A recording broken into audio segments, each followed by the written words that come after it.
شروع اللہ کے نام سے جو بڑا مہربان نہایت رحم کرنے والا ہے۔ سونے سے پہلی لائٹ بند کرنی چاہیے یا نہیں، یہ ایک ایسا سوال ہے کہ اکثر لوگ اس بارے میں پوچھتے ہیں کہ لائٹ بند کر کے سونا چاہیے یا لگا کر۔ کچھ لوگ لائٹ جلا کر سونے کے عادی ہوتے ہیں، جبکہ بعض لوگ بالکل اندھیرے میں سونے کے عادی ہوتے ہیں۔ سونے سے پہلے لائٹ بند نہ کرنے سے کیا ہوتا ہے؟ سونے سے پہلے لائٹ بند کر دینے کے حوالے سے پیارے آقا صلی اللہ علیہ وسلم کا کیا فرمان ہے؟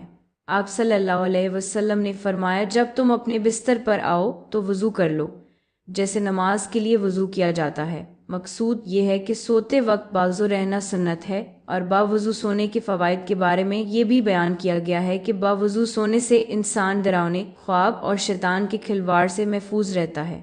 اگر اس رات اس کی موت ہو جائے تو طہارت کی حالت میں موت ہوگی۔ اگر کوئی اچھا خواب دیکھے تو وہ سچا ہو سکتا ہے۔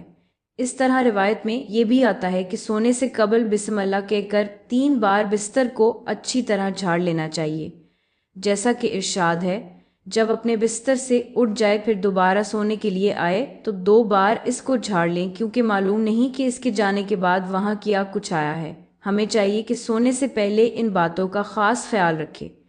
چلیے اب بات کرتے ہیں لائٹ نہ بند ہونے کے حوالے سے۔ اس حوالے سے رسول اللہ صلی اللہ علیہ وسلم کی حدیث ہے کہ سونے سے پہلے آگ اور چراغ بجھا دے، جیسا کہ جابر بن عبداللہ سے روایت ہے کہ رسول اللہ صلی اللہ علیہ وسلم نے فرمایا، رات میں جب تم سونے جاؤ تو چراغ بجھا دو اور دروازے بند کر دو۔ اور حضرت عبداللہ بن عمر کہتے ہیں کہ نبی کریم صلی اللہ علیہ وسلم نے فرمایا، سوتے وقت اپنے گھروں میں آگ کو جلتے ہوئے نہ چھوڑو۔ ایک اور روایت میں آتا ہے کہ چراغ بجھا دو، کیونکہ بعض اوقات چوہا چراغ کی بتی کو بھڑکا کر گھر والوں کو جلا ڈالتا ہے۔ انہی روایات کی روشنی میں یہی کہا جاتا ہے کہ اگر آگ یا چراغ جلائے رکھنے کی ضرورت ہو، اس سے محفوظ رہنے کے اسباب لازمی اختیار کر لیے جائیں، تاکہ احادیث میں جو ذکر کیا گیا ہے اگر وہ ختم ہو جائے، یعنی احتیاط کو ملحوظ خاطر رکھنا ضروری ہے تاکہ کسی قسم کے نقصان سے بچا جا سکے۔ اسی حوالے سے امام کرتبی فرماتے ہیں، آگ بجھا دے یا پھر ایسے طریقے اپنائے جو بھڑک نہ سکے۔ یاد رہے کہ آپ صلی اللہ علیہ وسلم کے بتائے ہوئے ہر طریقے میں بڑی حکمت ہے۔ اگر بات کی جائے موجودہ دور کی لائٹ کی، تو اس سے اگرچہ آگ بھڑکنے کا خدشہ نہیں ہوتا، لیکن پھر بھی روشنی تو موجود رہتی ہے۔ اور حدیث میں چراغ کا الگ سے ذکر اس لیے کیا گیا ہے کہ اس زمانے میں چراغ روشنی کے لیے جلائے جاتے تھے۔ یاد رہے کہ رات جس کو اللہ تعالیٰ نے نیند کے لیے بنایا ہے، روشنی ہونے کے سبب اس میں انسان کو پرسکون نیند نہیں کر سکتا۔ اسی لیے چاہیے کہ رات کو لائٹ بند کر کے سوئے تاکہ پرسکون نیند سویا جا سکے۔ احادیث میں جو چراغ کا ذکر ہے اس کو موجودہ دور کی لائٹ کے متبادل ہی سمجھا جائے گا۔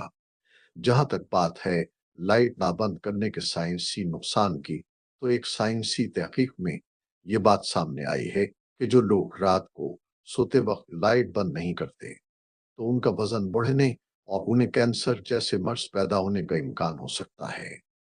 اس لیے چاہیے کہ رات کو سونے سے پہلے لائٹ کو سنت سمجھ کر لازمی بند کر لیا جائے۔ اور یاد رہے کہ سنت پر عمل سے نہ صرف ثواب ملے گا بلکہ ہر سنت میں بڑی حکمتیں ہیں۔ یاد رہے کہ حضور اکرم صلی اللہ علیہ وسلم کی ایک سنت ایسی ہے، بہت سے لوگ اس بات سے پریشان ہیں، ان کے چہرے پر داغ دھبے ہے، چھایا ہے یا کوئی بھی نشانات ہے، اور وہ ان کی وجہ سے ہر وقت احساس کمتری کا شکار رہتے ہیں، مہنگے مہنگے علاج کرواتے ہیں، کریم لگا کر سوتے ہیں، مہنگے مہنگے صابن اور تیز فیس واش استعمال کرتے ہیں تاکہ ان کا چہرہ صاف ہو جائے، لیکن ان کا چہرہ ان تمام کوششوں کے باوجود بھی صاف نہیں ہوتا۔ اگر آپ بھی اس سے پریشان ہیں تو اس کے لیے اللہ کا ایک پیارا سا نام ہے۔ اگر آپ اس نام کو روزانہ صبح منہ دھونے سے پہلے پڑھ لیتے ہیں تو آپ کا چہرہ ایسا چمکدار ہو جائے گا کہ آپ کو یقین نہیں آئے گا، اور آپ کے چہرے کے داغ دھبے اور چھایا اللہ کے فضل سے دور ہو جائے گی۔ اس عمل سے آپ کو ایسا فائدہ چگا کہ آپ اپنے گھر میں موجود تمام کریمیں پھینک دیں گے۔ اس عمل سے ایسا فائدہ ہوگا کہ دنیا کی کوئی کریم کوئی صابر اس عمل کا مقابلہ نہیں کر سکتی۔ یہ عمل اللہ تعالیٰ کے کس نام کا ہے اور آپ نے یہ عمل کیسے کرنا ہے؟ حدیث پاک کا مفہوم ہے کہ اللہ تعالیٰ خود بھی خوبصورت ہے اور خوبصورتی کو پسند فرماتا ہے، اور اللہ تعالیٰ فرماتا ہے کہ میں نے اس انسان کو خوبصورت پیدا کیا ہے۔ یہی وجہ ہے کہ انسان خوبصورتی کو پسند کرتا ہے اور خوبصورت دکھنے کے لیے مختلف جتن کرتا رہتا ہے۔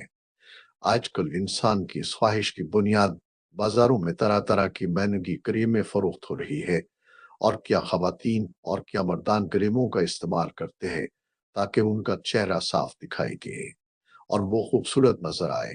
ہمارے معاشرے میں ہر کوئی یہ چاہتا ہے کہ اس کا رنگ گورا و صاف ہو، اس کا چہرہ چمکتا ہو اور خوبصورت ہو۔ اگر آپ کا چہرہ صاف، شفاف اور چمکدار ہے تو پر کوئی آپ کی طرف اور آپ کو دیکھنے والا بھی یہی چاہتا ہے کہ کاش اس کا چہرہ بھی آپ جیسا ہو جائے۔ جمال اور خوبصورتی ہے کیا؟ آپ صلی اللہ علیہ وسلم کی ایک حدیث کا مفہوم ہے کہ اللہ تعالیٰ خود بھی خوبصورت ہے اور خوبصورتی کو پسند فرماتا ہے۔ حضرت ابرار بن اعظم سے ایک شخص نے سوال کیا حضور پاک صلی اللہ علیہ وسلم کا چہرہ مبارک تلوار کی طرح تھا؟ انہوں نے فرمایا نہیں، بلکہ چاند کی طرح تھا۔ قوف بن مالک فرماتے ہیں جب میں نے حضور صلی اللہ علیہ وسلم پر سلام عرض کیا تو چہرہ انور سرور سے چمک رہا تھا، اور حضور صلی اللہ علیہ وسلم جب خوش ہوتے تھے تو چہرہ انور ایسا چمکنے لگتا تھا کہ گویا وہ چاند کا ٹکڑا ہے۔ حضرت عائشہ بیان کرتی ہے حضور صلی اللہ علیہ وسلم سب سے بڑھ کر حسین و جمیل اور خوش منظر تھے۔ جس شخص نے بھی حضور صلی اللہ علیہ وسلم کی توصیف و ثنا کی تو اس کے چہرے انور کو 14ویں رات کے چاند سے تشبیہ دی، اور آپ صلی اللہ علیہ وسلم کے روئے منور پر پسینے کے قطرے موتیوں کی طرح چمکتے تھے، اور آپ صلی اللہ علیہ وسلم کا حسن ایسا کیوں نہ ہوتا کہ مصوری خود رب کریم کا عالی کرشمہ تھی۔ اس عمل کو آپ لازمی کر لیا کرے، اس عمل کے کمالات آپ خود ملاحظہ کریں گے۔ آپ نے روزانہ صبح اٹھ کر یہ عمل کرنا ہے۔ یاد رہے کہ آپ ویسے بھی صبح اٹھ کر ہاتھ منہ دھوتے ہیں، لیکن آپ نے آج کے بعد جب ہاتھ منہ دھونا ہے وہ اس طرح دھونا ہے، اس طرح آپ کا چہرہ ہیرے کی طرح چمکنے لگے گا اور ایسا چمکدار ہو جائے گا کہ آپ گھر والے بھی یقین نہیں کریں گے کہ یہ کیسے ممکن ہو گیا۔ اللہ تعالیٰ کا یہ صفاتی نام ہے، الخبیر، ہر شے کی خبر رکھنے والا۔ الخیر اللہ تعالیٰ کا اسم مبارک ہے، اور اسی اسم مبارک کا عمل کرنا ہے۔ اس عمل کا طریقہ یہ ہے کہ جب آپ صبح جاگے تو آپ نے کسی برتن میں پانی لینا ہے جس سے آپ اپنا منہ دھو سکے، اور پھر آپ نے منہ دھونے سے پہلے بسم اللہ الرحمن الرحیم پڑھ کر اللہ تعالیٰ کے اس نام یا خبیر کو 25 مرتبہ پڑھنا ہے، اور اس پانی پر دم کر دینا ہے، اور اسی پانی سے آپ نے اپنا چہرہ دھونا ہے۔ روزانہ صبح اٹھ کر یہ عمل کر لیں گے تو نہ تو آپ کو کریموں کی ضرورت پڑے گی، نہ مہنگے مہنگے صابنوں کی ضرورت پڑے گی، نہ مارکیٹ جانے کی ضرورت پڑے گی، کسی بھی چیز کی آپ کو ضرورت نہیں پڑے گی۔ اللہ کے حکم سے جتنے بھی آپ کے چہرے کے داغ دھبے ہوں گے، چھایا ہوگی، چھڑیاں ہوگی، ان سب سے آپ کا چہرہ پاک صاف ہو جائے گا۔ اس عمل کو لازمی کرے، چند دنوں میں نتائج آپ کے سامنے ہوں گے۔ یہ عمل خاص طور پر ان کے لیے ہے جن کی شادی ہونے والی ہے اور وہ اپنے چہرے کی گنگت اور چہرے کے دھبوں کی وجہ سے پریشان ہیں۔ انشاءاللہ اس عمل کی برکت سے آپ کو ایسا فائدہ ہوگا کہ آپ کی زندگی خوشگوار ہو جائے گی۔ اس عمل کے ساتھ ایک اور مختصر عمل ہے جو کہ بہت ہی آسان ہے، اور اس عمل کو اس وظیفے کے علاوہ بھی کر سکتے ہیں۔ دوسرا وظیفہ یہ ہے کہ اللہ تعالیٰ کے صفاتی دامن مصور کا آپ جب بھی سونے کے لیے اپنے بستر پر جائے پہلے اس نام کو 10 مرتبہ پڑھ لیا کرے۔ اول و آخر درود ابراہیمی کو 3 بار لازمی پڑھنا ہے۔ اس وظیفے کو پابندی سے کر کے دیکھیں، انشاءاللہ آپ اپنے چہرے پر واضح اثرات دیکھیں گے۔ یہ عام مشاہدہ ہے کہ جو لوگ 5 وقت کی نماز کا اہتمام کرتے ہیں، اللہ کی عبادت میں مصروف رہتے ہیں، ان کے چہرے پر کشش ہوتے ہیں، ان کے چہرے کو نور ہوتا ہے۔ ایک عجیب سی کشش ان کے چہرے پر آیا ہوتی ہے جو لوگوں کے دلوں میں ان کے لیے جگہ بناتی ہے۔ اسی لیے ہمیں بھی چاہیے کہ ہم بھی اللہ کی عبادت کریں، نماز کی پابندی کریں، اور آپ یہ جان کر حیران ہوگی کہ وضو اور نماز کے ارکان میں ایسی حکمت موجود ہے جو کہ چہرے اور چہرے کی جلد کی خوبصورتی کے لیے حیرت انگیز اثر رکھتے ہیں۔ سائنس نے بھی اس چیز کا اعتراف کیا ہے کہ جو لوگ زیادہ سجدہ کرنے والے ہیں ان کا چہرہ صاف ہوتا ہے، کیونکہ جب چہرہ سجدے کی حالت میں نیچے رکھا جاتا ہے وہ دوران خون کا بہاؤ چہرے کی طرف بڑھ جاتا ہے، جس کی وجہ سے چہرے کو وافر مقدار میں خون حاصل ہوتا ہے اور یہ چہرے کے صاف ہونے کا سبب بنتا ہے۔ یاد رہے اللہ کی ذات کو بندہ جس مقصد کے لیے پکارتا ہے اللہ تعالیٰ اپنے بندے کی اس مراد کو پورا کرتا ہے۔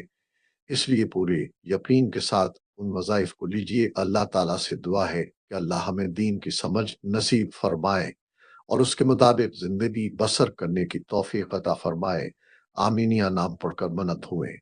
چہرے کے داغ دھبے ختم اور چہرہ صاف ہوگا۔ ناظرین، اسی امید کے ساتھ ہمیں اجازت دیجیے، ملتے ہیں جلدی نئی ویڈیو کے ساتھ، تب تک کے لیے اللہ حافظ۔